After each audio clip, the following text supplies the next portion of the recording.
Let me just make sure everything is floating. Sorry about that, Rich. So unprofessional. I know, I'm gonna dude. tell everyone. I know. God damn it. Keeping it dickly. All right. So we are back. Sorry about that, everyone. But we started right at the introduction, so no problem. I can redo that. Let's begin in 3, 2, 1. Yo, yo, yo. What's up, everybody? Thank you for tuning in to yet again another fantastic episode of Keeping It Geekly. We're here hanging out with our good friend Richard Fairgray. We're breaking down the little book of superhero dicks and everything in between. Get your capes ready. We're about to go on an adventure. But before we dive in, Richard, it's been a little bit of time since you last been on the show. What have you been up to? I've been like just killing myself to make the hardest book I've ever made. Um, I'm working on this thing which is like a mixture of like collage and paint and sculpture and photography and layer upon layer upon layer. Like every page of the comic works out to about 4 to 6 pages of art being like jammed together. And I've converted my entire garage into a studio. I bought 100 atlases that I've been tearing up to make collages of maps for skin textures of people as they travel places. Like it's fucking off the hook, insane bullshit. But I for some reason I told a publisher that I could do 4 issues in 2 months, which is really not that hard for someone like me if I'm just drawing. But now that I'm doing it like this, it's crushing me. So that's mostly been occupying my time. And then I've had 5 conventions since we last spoke. So 5 conventions since the middle of November. Just got back from Portland yesterday, and that's the last one I have for 3 whole weeks. So I'm pretty fucking excited to have 3 weeks to work. And to hear that you're getting crushed is concerning. I mean, I remember very distinctively at multiple points during our friendship, hearing and seeing people reach out to you out of concern because you were working so hard and they're begging, pleading with you to take a break. So yeah, anyone who is new to Richard, I mean, this dude runs Kickstarter after Kickstarter, and these books are insanely large. It's not like a 10-page book, Ashcan or anything. They're often like 100 pages that he's knocking out in like a month of creating too, because most of your books are almost always finished before the Kickstarter even airs, which is the insanity of this all. Damn, Richard, like, what is it about it? Do you does it give you like a second wind, like packing on so much work? Like, what is it about that just keeps pushing you to drive more and more onto your plate? Well, I think that like the big question I've always had is how many things can I do before I die, right? And for me, nothing matters more than comics. So how many comics can I make before I die? And with that comes the unanswerable question, right? I just have to keep making them so that I know. And people are like, "You're gonna burn out. You're gonna collapse. You're gonna fall over." I'm like, "Yeah, probably." And then I get my fucking answer, don't I? Yeah. That's the satisfying part to all of this. We're at 343, 344 at this point. Books to my name, and honestly, like I've been making these little like 100-page horror books for the past year. I did 8 of those, and I just had an idea for a new one, but I don't have time to do it right now, so that sort of sucks. I've got like 4 different projects that are on the go, but are all having to be delayed for certain, like some legal reasons and some like other complications around them. And then this book that I'm working on that's like just destroying me, and like destroying me in the most satisfying way, by the way. Like this is, when you say it's crushing, it's like when you're begging someone to step on your balls. You want it, but it still hurts. What? What? Oh, you What? don't what? Dude, Richard, I'm gonna tell you. What? I set up an appointment, all right, because we got the little geekly bunch, all right, and it's the run of my era is coming to a very very satisfying end, and it's time for me to eventually take that snip, all right, if you know what I mean. And I was explaining that it was equivalent to a rubber band snap onto the nuggets, and that was enough for me to be like, all right, like, this is going to be a fantastic 2-month wait until this appointment. And you're like, yeah, dude, step on my balls. There was I was traveling with some straight boys. I'm not going to say who, but some straight boys in comics who I often travel with for conventions. And one of them, poor sweet boy, went to get something out of my bag to be helpful and pulls out this thing and just sort of stares at it. And he's like, just stares at it, holding it. And I was like, do you know what it is? He's like, what? I was like, it's a ball stretcher. And he just goes, okay, and just tosses it like so casually, like, well, it's been on my hand now for a good length of time. I felt so sorry for him. Um, but like there's nothing that feels better than making a book this challenging, right? Hmm. And I'm working on a page at the moment where in the script, back when it was just going to be like a drawn normal book with digital coloring, it's a dream sequence where the main character is uh, standing by a grand piano, and her dead husband is playing a song, and it says that they're being watched by a crowd who are out of focus in the distance. And I was like, well, that's boring as shit. So what if instead I had the crowd actually a full circle around them, and every person in the crowd has like a blank profile picture icon for a head, and put them all in different outfits, and all of them are holding out their hands, and in their hands are like representations of emojis of like likes and hearts. So all the ones in the foreground with the hands really big are holding out like human hearts, and then all the ones in the background have like little severed hands with their Hmm. thumbs up and things. And then putting those two pieces together, then I have to create the thing in the middle. So I did a drawing of a vibraphone, but I removed all of the framing, so it's just the chimes and the keys. And then floating above them are several different, and like I want it to look like toys of instruments. I don't want it to look like real ones. So I've drawn all of these like plastic trumpets to just kind of fill the background. And then they are sitting at a toy piano that I've put up to the size of a grand piano on top of the vibraphone. And then the entire background is filled with like staff paper where I've written out by hand like complete musical nonsense, because this is her dream, not the reality. She Hmm. doesn't know how to write the music, but it's like scribbles and everything and all laid over each other. And so it just creates this like fucking swirling pattern. And that covers like that should have been one simple panel in a thing, and now it's that. But like I never looked up from the page while I was making it. Like it kept me completely like focused on it, because I'm so excited by what that looks like compared to woman stands next to piano. Yeah. I love how we So got there after like the ball stretch story. Like I'm still like on like someone getting in your bag. Like if you get in Richard's bag, you have like a 98% chance of being like six like steps away from stretching something, right? I'll say that like my bag is very normal. It's a nice little purple leather purse that has my wallet, my passport, my ball stretcher, my poppers, and probably a couple of pens. Man, you would love this so much. I was at work the other day and I forgot how, but we got on the subject of poppers. And I'm like, man, do I got an interview for you? You got to check out this octopus, the popper bottle with the QR code that you can fucking check out the comic. Dude, it was great. So the little books of superhero dicks. Hmm. Originally we were going to talk about the first book we talked about, but due to delays in the work schedule and everything, we're making a hard pivot. Yep. We're getting erect. Yep. We're getting stiff. Starfucker #1 is delayed until February 24th, so we're here to talk about cock. So, where did this first begin? I mean, I love the idea of using such a universal like symbol as a dick signal. First of all, I thought that was awesome. But what inspired you to make them superheroes? You know, what inspired you to create like werewolves and Frankensteins out of these things, in all shapes, sizes, and varieties too? I mean, dude, when you started posting your Cocktober pictures, I loved it, man. Listen, I've been drawing dicks for a long time, but like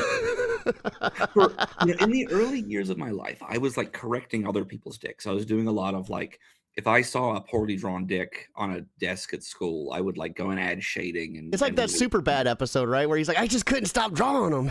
like I want to make dicks beautiful, right? Because this may surprise you. They're basically my favorite thing in the world.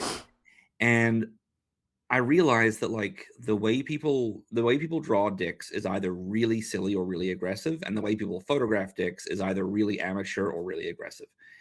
And I want to do something that shows that I'm drawing these with love, and kind of importantly, without context. I'm not interested in seeing these dicks attached to a person. I'm interested in seeing these dicks stand alone as their own characters. And this all kind of came to a head because I had been, whenever I sell a copy of Octopus at a convention, I say, would you like me to draw a dick in this for you? And I do this like 15-second sketch of a dick. And it's a simple like cut dick. It's erect, and I put a little cock ring ball stretcher combo on it, and so the balls sit behind the word octopus on the inside front cover. And then I can, I've got enough room to have it like shooting some jizz that can be landing on my signature. And I've been doing this for quite a while, and the guy next to me at this con thought it was very funny. And that night we were at an after party for the convention, and people were like getting us to sign posters and shit. And this guy comes up and he says, "Can you do a sketch on it?" I said, "What would you like?" He says, "Oh, I don't know." And then Aaron, the guy who'd been next to me all day, just leans back and goes, "Richard's really good at drawing dicks." And I said, "Oh, can you draw me a dick?" I was like, "Yeah, of course." So I draw a dick on this poster, and I ended up drawing 57 dicks on posters that night. Wow. And so there's all these like Fan Expo Cleveland posters with cocks all over them. And the next day, they ran out of coffee in our green room. And so I took an empty coffee cup and I drew a dick on it, labeled it Dixie Cup, and then put up a sign that said, "Bring me a small black coffee and this cup is yours." And so throughout the day, every time a cup was empty, I would draw another dick and get another coffee from various fans or whatever. And that way I never had to line up or pay money. And I got 16 coffees. In one day? Yeah. Damn, dude. And so then the next week, I just put up a sign on the table that said "Dick pics by request, $30." And I sold 93 of them in one convention. And I was like, shit, this is something, right? Like this is, and they can vary between 4 and 10 minutes to draw, depending on like how detailed I want to get. And so when you drew the dicks, what, like, I know there's like caricature like drawing out there where people like look at a person, they do really emphasized features. Like when you're drawing these penises, like did you like look at the person, you're like, okay, this is gonna be like a short stubby one, this is gonna be a long sleek one, I'm gonna add some girth here, like, or did you just sling it? Well, most of them are from the old memory palace. I got 28 years of research up here, right? And I look, if people ask me to draw their dick, which is pretty common, I'm more than happy to. I get a lot of requests from women who'll send me pictures. They'll text me a picture of a dick and say, like, "This is my husband's dick, this is my boyfriend's dick. Can you make it look nice?" And so I'll look at what the dick is, and I'll sort of try and do a little bit of predictive work of like how it would look if it was from a better angle or cleaner. And you're like, "God damn it, let me get in there and do the photography." Yeah, like we need better lighting here. The boudoir photography for your husband's dick. It's interesting. I now get more dick pics from women than men. Like I have a folder in my Dropbox called "Husband Dicks." That is 527 dicks deep at this point. Dude, you're just living life, right? You're like, why didn't I start this sooner? And like, I'll get like, sometimes people will be like, "Just look at me and see if you can guess." And I'll ask them some questions like cut or uncut, hairy, shaved, veiny, smooth, that kind of vibe. Any piercings, any whatevers. And it's been really interesting, like the number of people who I've drawn their dick based on sort of guesswork, and then they've sent me a picture of their dick later alongside the picture to show me how accurate it is. And I think I do have kind of like a sixth sense for this at this point. A dick medium. I started doing like some funny ones because I want to have a mix of like real and funny. And I think the first one I did was Mr. Potato Dick. And that one, like I ended up doing like 5 or 6 of those in a day because people just kept wanting it. And that led to D-Rex, my dick-based T-Rex, and that led to somebody very specifically requested the Amnesty International candle as a dick. Just wrapped in barbed wire with a flame coming out the tip. So there's and like people will have their ideas of like who's their favorite character they want to see as a dick. Like I did like a "Do Androids Dream of Electric Cocks" thing where it's like a sheep with a dick head and it's all plugged in and vibrating. And so it's kind of all over the place. And like when I draw them for myself, when I draw them for social media, I don't want to make them not specifically friendly, but certainly not unfriendly. I don't want them to be like weird and aggressive. But when I'm doing stuff for people at cons, they can get very specific and they're like, "Hey, my friend just had a vasectomy. Can you draw his dick, but with a pair of scissors cutting the balls off and sperm flying out screaming we're free?" It's like, yeah, I can absolutely fucking do that. That's a great idea. And like here's me just like 3 weeks before mine, like, God damn it. Constant reminders. I'm gonna pass out. Remind me to send you a picture of the dick.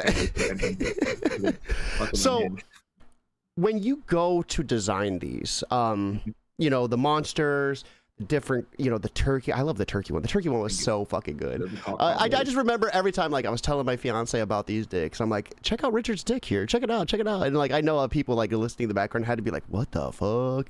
But when you're drawing, what superhero gets what dick? Like, what dick gets a cape? What dick gets the turkey feathers? Like, how do you determine the size, the girth, the shape to fit the hero? I think that there's so much variation in dicks, and I think that there's a hierarchy of dicks that a lot of people ascribe to, and I certainly don't. Like, I've never seen a dick I didn't like. And so mine is sort of about celebrating, like, all dicks, all shapes, all sizes. There isn't going to be a Superman's dick is bigger than Batman's competition in my book. And there isn't going to be, like, limits on gender in my. Did you do a Superman dick? Yeah, I've got he's like withered and limp because he's surrounded by kryptonite. So, I love it so much. I was about to ask about a kryptonite, and god damn it, that is perfect, man. Yeah, I mean that one, like, it's sort of like sometimes with these themed ones, like, the narrative leans into what the dick can be represented as. Like my Green Lantern dick is sort of bent around. It's like the ring is on it, but it's sort of bent around the ring, and it's projecting a much, like, more heroic That's so dick. fucking awesome. And the Batman's is just like a small sad dick with like two dicks dead in the alleyway. Actually, Jesus Christ. No, I didn't draw him as a child, you weirdo. I've done a lot of different Batman dicks over the years. My favorite one, like the one I've done for the book, is like it's just a dick in a bat cave wearing the utility belt. I love it. But the one I've drawn a few times with cons is I'll do like just Batman, like the gauntlets he wears as a dick, so it's got the big spikes off the side. Mm-hmm. And then like a bat symbol on the balls. Or I'll do one where it's like a dick with like the Batman mask pulled down over the head and a little cape. So it's like really like a costumed dick. And I'll put that one. The first time I did that one, I had a little quote next to it that just said, "The bat pole goes into the bat cave." Alfred Pennyworth. You should have Alfred one too. It's just old, wrinkly. I've done a lot of old and wrinkly dicks. This is me we're talking about. I had like a lengthy conversation with a couple on the weekend who really wanted a Grogu dick. And I was like, I'm not doing a Grogu dick. That's Baby Yoda. I'll do a Yoda dick. And they were like, no, because Grogu's technically 150 years old. I'm like, I don't give a fuck. He's still coded. Yeah, they call it baby. Yeah. But I've done a lot of different dicks over the years. One real high point for me, as in New Orleans about a week and a half ago for a show, and I had drawn the 4 Ninja Turtles, and I didn't realize the cast of the Turtles movie were there, and they walked past and saw them on my table, and they freaked out because I'd accurately guessed which of them were circumcised. Oh my god, that is amazing! It's crazy they even told you, right? Like that's the beauty of it. Well, there was an instant reaction of all 4 of them being like, "Holy shit, that's me!" And yes, you got it. So, did you do Splinters too, or? I have done Splinter's dick a number of times. I've done like a Shredder versus Splinter thing, but I want to do a book of villain dicks at some point. You have to at this point, right? And I got to do. I've got the cover and like 5 dicks already prepared for my next one, which is Dixar, the Dicks of Pixar. Mm-hmm. So the cover for that is a watercolor painting of Carl from Up with a single balloon tied around his penis, and it just says, "Ready to disappoint his wife one more time." Dude, there's so many cool ones you could do. You could do like the Infinity Dick Gauntlet. Mm-hmm. Yeah, I mean, dude, there's so really much. It's really like a very special realm to be in. And like this. So this book actually has been available at conventions in a very limited form. I just that was when I've been selling the drawings for a while, I was like, I need a book to go along with these, and I made it very fast and put it out for San Diego Comic-Con. But it's never been available online. And so this is a new expanded edition with a bunch of new dicks and a bunch of updated other dicks, because I'm really unhappy with how I drew the Invisible Woman's dick. And I feel like I can do better with Wonder Woman. The Wonder Woman's a great idea. It's the bracelets are a cock ring and a ball stretcher, and then it's got a golden lasso of piss. But I feel like I can do it more dynamically now. Mm-hmm. So I'll be working on that. And I'm adding in the Flash. I don't know if I want to give away everything I'm adding in, but I'm adding. Did you do Spider-Man yet? I feel like Spider-Man would be a perfect one. Well, I did the Spider-Man one, and he does have McFarlane accurate jizz. Oh, I love it. Oh my god, dude. Oh my god. So what goes into, I guess, when you're creating this book? It sounds like some of it might have already kind of been created, But like when you were working on new pages, did you like keep it like a dick a day? Like how did that daily routine look like from start to finish when sculpting these for the Well, book? I try to draw a few dicks every day, and it's like a good little break between other things. Like if I'm Just a waiting for little a little warm up. yeah, like if I'm waiting for ink to dry on one thing, I can like churn out a dick pretty fast. And not all of them will work for this book. Some of them will be for other things. I'm working on a much larger project with this called 10,000 Dicks, where I'm going to release a book called 10,000 Dicks Volume 1, which is just 100 dicks. The BBC of dick books. Yeah, exactly. And the idea is like I want to set myself goals that I can never really achieve within my lifetime, with the implication that someone else should pick up the legacy. So 100 dicks at a time, trying to get to 10,000. Let's see what happens. So what about that is appealing for you? Leaving a legacy behind, leaving work that's unfinished. I know a big part of you is you're pushing yourself to see how many books you can create till you die.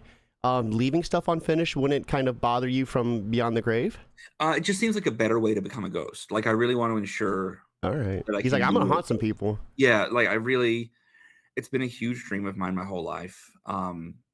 And I don't want to risk like, yeah, I don't want to risk not having that as a possibility. And for a long time I was very much working on the idea of like, have my unfinished business be something fun. Like I would not finish, like I'd get halfway through a movie or be halfway down a slide when I died or whatever.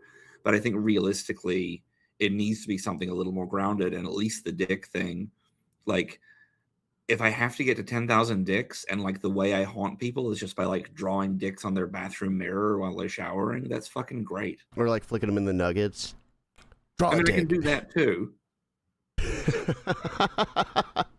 So, when coming up with like a Spider-Man, Batman, Superman, what determined the shape for you? Because all shapes of variety. Some of my favorite ones were like the uncut ones that kind of look like they're like sunken back in. Mhm. What penis went to the hero? Like, did you kind of think about the hero and what they would be packing, or is it just whatever kind of shape popped in your head at that moment? It was really whatever popped in my head. Again, they're not the dicks of the heroes. They're Yeah. dicks that are dressed as the heroes. This is cosplay. When you go to a convention and you see someone in cosplay, they're very rarely the same shape as the character they're dressing up as. And so I kind of like made sure I wasn't gonna fall into that kind of mistake. All right. What is going on with Kickstarter right now? This is so weird. It's that stupid thing at the top that if you've hovered over it, it now Oh. just scroll down, it'll go away. There we go. Oh my God, that's annoying. Kickstarter, please stop changing things every 5 seconds. So we are looking at the little book of superhero dicks. Dicks as heroes, of course, not dicks of heroes. Also, I loved the cover. We have the dick signal. And I really love like the building shapes. It gives me like a funky, like old school, like silhouette vibe. Like, where did you come up with the inspiration for this? It's the end credits for the Adam West Batman show. I love that. So it's the same colors, and actually the book itself has the same font on it as that, so it like really matches up with it. And then if you'll notice, there is a little secret hidden dick in the streetlight there. Oh my God. That, yeah. Dude, I love that so much. That is so cool. Awesome cover. Let's kind of go ahead and dive into this. There's the Spider-Man Yes. dick. See, I have to blur them, but I love the curvature, right? Like a lot of people always complain about Spider-Man not being curved enough or not being realistic with the web slinging, and this dick slinging is perfect. Even the web just looks awesome. And I love how it's like the Tobey Maguire style, where it's not like a some sort of scientific gadget dooha on the wrist. It's actually coming from the body itself. exactly. Perfect. Yeah, and again, as I said, McFarlane accurate jizz. There's my Green Lantern. This is so cool too, and I love it too. Like I love the way your mind works, and the way like right here, this is the ring, like right around the shaft. Mm-hmm. Yeah, that is so cool. That's Power of the awesome. will, like that's what he sees himself as, and I think that's beautiful. So how did you get some of this like angle in here? Is that just from experience, or kind of just like the way the body, anatomy works? Like, I mean, some of the way these are bent, like, look really realistic. Yeah, well, look, again, I experience a lot of dicks in my life. He's like, I got one, I just bent it. No, like it's pretty rare for me to go more than a few days without seeing a new dick, right? Um, and so I'm gonna be like, and this is the real danger is like as this becomes more and more of a job for me, Hmm. that like my fun activities are going to involve me. Like I was at a venue in New Orleans and I found myself like thinking about line weight on the things that were in my face, and I was like, no, that's not healthy. I need to be like present in the moment and remember these dicks later rather than think about how they can apply to work. So when you were drawing inspiration of how, we went into a lot with, what went into designing the actual member itself. Hmm. But when you went to go design, like, like the bat dick, for instance, Hmm. him just in a cave with the belt, like what goes into your creative decisioning when adding and subtracting what's going to make this look like a hero? Is that I wanted with this one specifically, I wanted Batman to feel sort of stripped down, and I thought that like I it was very funny to me that I quite often do like a goofy Batman dick, but to do like a very self-serious Batman dick that he would be like, "I'm in my cave. I'm a big tough dick." A brooding dick, yes. Yeah, a really like brooding dark dick for the fucking like this is Scott Snyder's Batman dick. This is not Neil Adams' Batman dick, you know? It's a it's all about just finding the balance. And what's nice about this is like there are so many different Batmans. Hmm. I feel like I could do an entire book of Bat dicks and just like run the gamut of different dick styles. I really love the symbol on the belt itself. It's just like there's so many awesome little attention to details too, the more you stare at it. So right here is the Dick or Treat from the Halloween, and this thing was just as awesome as well. Like the cat one, the witch, the ghost one gave me such a throwback to like when I was a kid. I remember on the porch, my mom used to have a ghost in the sheet that would just vibrate and had the red eyes, and it would just shake whenever you walked by it. And what did your mother put in there to make it vibrate, Cody? Are you having a little realization right now? Oh my god! Oh my god! Dude, the Dick vampire. I love the cape. I'm really proud of myself for having the witch dick be riding side saddle like that. And I'm even more surprised about the dog with the titties in the background. Oh, that's a piece by Hey Weirdo. If you remember my Ex-Wives of Frankenstein cover with where Mhm. she's all cut up into pieces and you can dress her up, same artist, one of my I, absolute favorite it's artists. so detailed too, and Chihuahua is so angry. I get it. I Yeah. get it. If you've ever seen the pictures of like Grimace with big titties, same artist, or the like Furbies with like sexy legs and fishnets. Don't you have a Grimace like shirt too? I do. It's a Hey Weirdo shirt. Yeah, I love it, dude. It's insane. It is insane. Some happy customers. Oh, There's this is now beautiful. I really like look, I might keep that one as it is, but I also really feel like I can do something more dynamic with it now. So I'm going back and forth on whether I draw a new Wonder Woman or not. Are we ever gonna see a Justice League of members, like a collage of all of them together? I think I would like to do that as a print at some point, or maybe like a set of enamel pins. All right, for everyone that is watching, we're gonna be dropping the link to this campaign in chat. Be sure to check it out with us. If you're able to back, we would love to see that. Simply putting this on Facebook, Twitter, anywhere you can, Blue Sky, word of mouth is 100% free, and it costs you absolutely nothing to share the word. So you can get a PDF of this for just $7 of all the heroic dicks that you can fathom in your inbox. If you want a physical though, because let's get physical, baby, $15. So $8 more, and you're gonna get a physical copy. How many pages are in this? 24. It's 24 beautiful cocks. Beautiful cocks on your doorstep waiting for you. We have a book and sketch. So is this going to be like one of those quick remarks you were talking about earlier? Yep. So you get the quick sketch on the back cover, and you get to choose cut or uncut. And then we have the Tale of Two Dicks. 2 books of dicks. So Superhero Dick and the Dick or Treat, featuring 31 dicks of Cocktober. So that's like over 50 members. Yep. For your viewing pleasure.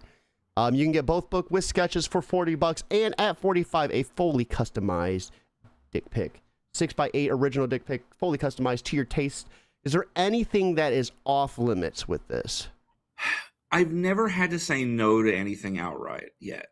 And like, a lot of it comes down to like, well, this is just one that's just for the customer. I'm not going to put it on social media. Mm-hmm. Actually, no. I'll tell you what, the only time I've really turned someone down is someone really wanted me to draw, they were a huge fan of Chris Pratt, and they wanted me to draw a Chris Pratt character.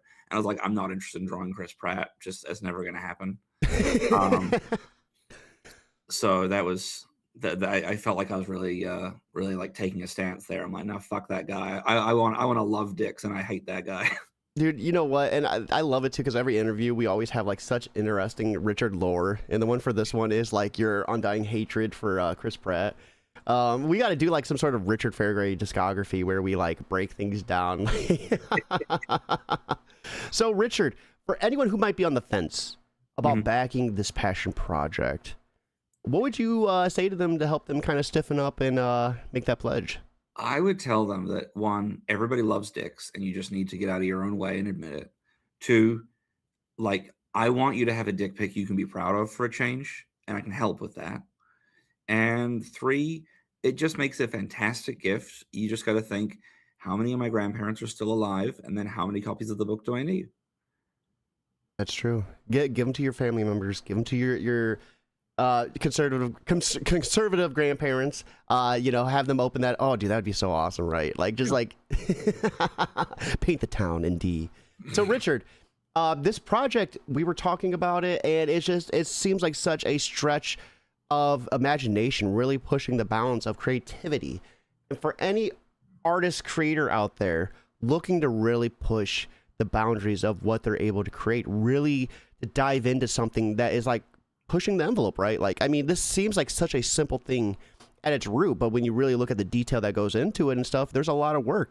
What would be your advice for anyone out there struggling to push that envelope to help achieve that? I would say to just like, we are entering an age where humanity is going to be so much more important in art, and it's going to be so much more highly valued in art, as we start seeing more and more AI slop and whatever. And we're kind of coming out of a, I would say, 20-year period of digital art where people are working really hard to look like someone else or working really hard to align with a style, and we're losing a lot of originality. And I think that no matter how satisfying it is to say, I made a thing look like the thing it looks like, the thing that'll make you truly happy is when you unlock your own style. And that only comes from obsession and love. Mm-hmm. And draw with those two things as your focus, and you will unlock something really special. For me, it's been dicks. Uh, but for someone else, it could be, I don't know. There are all kinds of other body parts out there. But He's like, I'm not giving you my next idea. You're gonna have to think of that yourself. I think for the villain book, I'll do Bizarro as a butt plug, though. That's a chocolate starfish, maybe? I was thinking like just a butthole with a plug in it with the Bizarro #1 emblem on it. Mm-hmm. Yeah.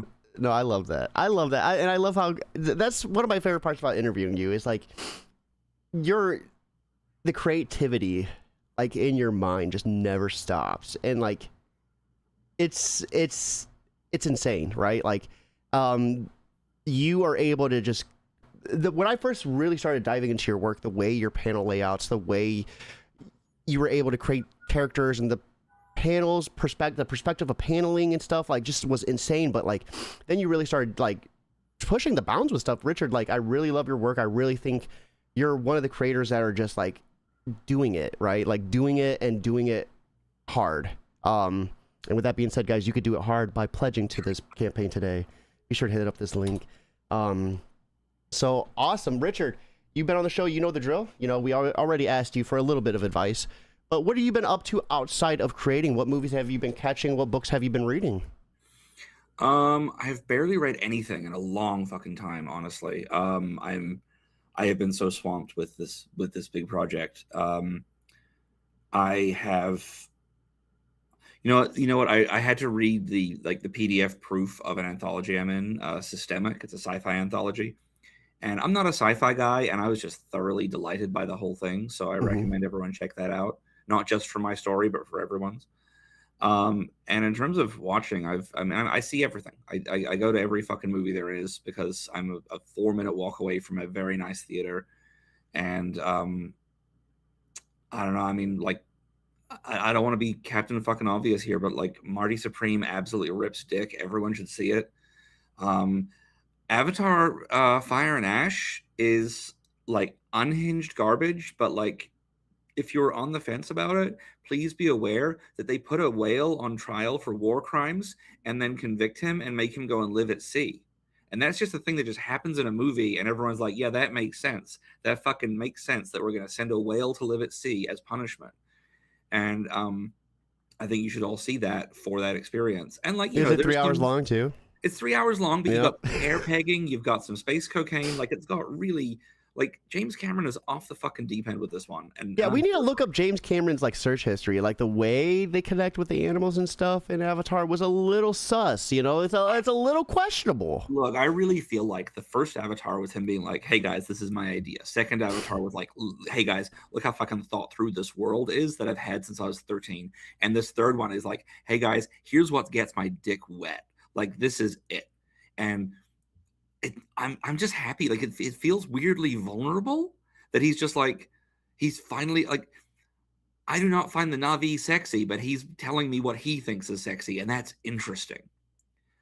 You know, maybe Also, he's hitting his Richard Fairgray part of his career, right? Where he's just embracing what he loves. do you think he's been in New Zealand long enough that he's picking up on my old energy? You know, I would love to see 20 years from now, 30 years from now, you know, after we have like crazy post-apocalyptic world wars and nuclear bombs, like people are going to dig up Avatar. That'll be the only media they can find. And they're going to be like, oh, this is how we tame animals, is by putting this there. Yeah. And it'll work. That's the thing. That's the real special thing, is that don't ever discount James Cameron. He's always right about these things. Also, did you see in an interview recently, he said, I'm 70 years old, which means I'll probably only be doing this for another 30 or 40 more years. Like, Yeah. what?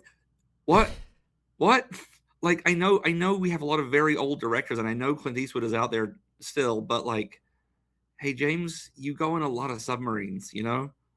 Dude, Like, there's a lot of crazy shit happening. There's that one dude who like siphons blood from his kid each like couple days or month so he can inject it into his body. And he's like 60, but he looks, the magazine says looks like 30 or 40. It's like, no, dude, you look leathered. You look weird. You look like some sort of like, not a vampire, not a cool vampire at least, like one that kind of has like some suffering from some sort of disease. Like, what is going on now? do you remember that guy who was eating silver every day and he turned blue? Yeah, dude, because for the health benefits or whatever, his whole Yeah. skin turned blue. Yeah, Yeah. and it killed him. But also, like, there is this period right in the middle where he looks so much like if Papa Smurf were a person, and like that dude can get it. Like, my God, just give me a fucking call, you know? Guys, we're going to have to cut it short. Richard is entering his feral stage right now. If you're out there, you got a white beard and you're blue, please hide. Look me up. So everyone watching, right, there is a link. Be sure to check out this awesome campaign today. If you're not able to, share it with your friends, family. Anything that Richard does, anything he touches is always gold. I always love it. It's always work that I recommend to my friends, family, with a little side note like, hey, you might see a hard member in here or two. Just be aware. But with that being said, I always love it. I always find it invigorating and awesome. Richard, thank you so much for swinging by, keeping it hard with us, and letting us know what goes into creating a, superhero dick. Thank you. With that being said, I hope you all have a fantastic Tuesday, but most importantly, guys, keep it geekly. All right, let me end the podcast.